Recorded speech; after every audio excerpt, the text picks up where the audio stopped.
So here we have the Ford Fiesta on a 71 plate. I'm going to start off by showing you inside the boot, and then we'll hop in and run through some controls on the inside from there. As you can see, we have plenty of boot space, along with that 60/40 split folding rear seat should you wish to increase this space even further.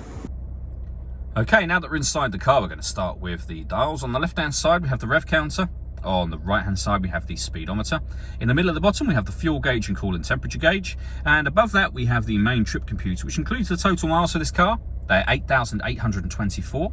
We have a digital readout for the speedometer being displayed at the moment. You can change that information for various different things. So, for example, trip computer, vehicle settings. We've got your phone, audio, and navigation menus. And then back around to the beginning again. And the buttons I was using to do that are on the right-hand side of the steering wheel, just here.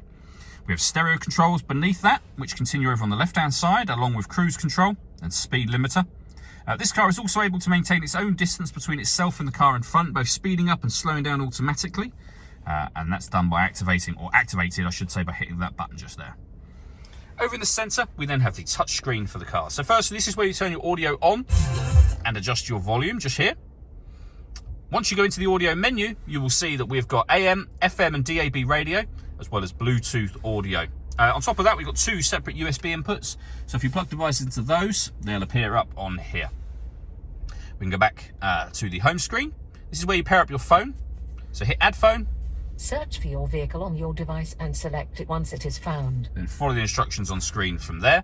We can come back out to the home screen, and then this is where you can access your satellite navigation. There's a full video showing how the sat-nav works on our website and YouTube channel.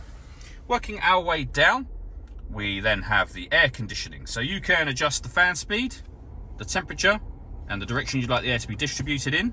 When you're happy with those settings, you can turn your air conditioning on and off, or hit auto. The car will now maintain the temperature you've asked for by taking full control of the fan speed and the direction of the air for you. Any manual adjustment will take auto off straight away again. We have a heated rear screen, a heated front screen, a heated steering wheel, heated driver seat with 3 different heat settings, and the same for the passenger as well. We then have a 6-speed manual gearbox, and lastly, these buttons just here. So you can change the driving setup of the car.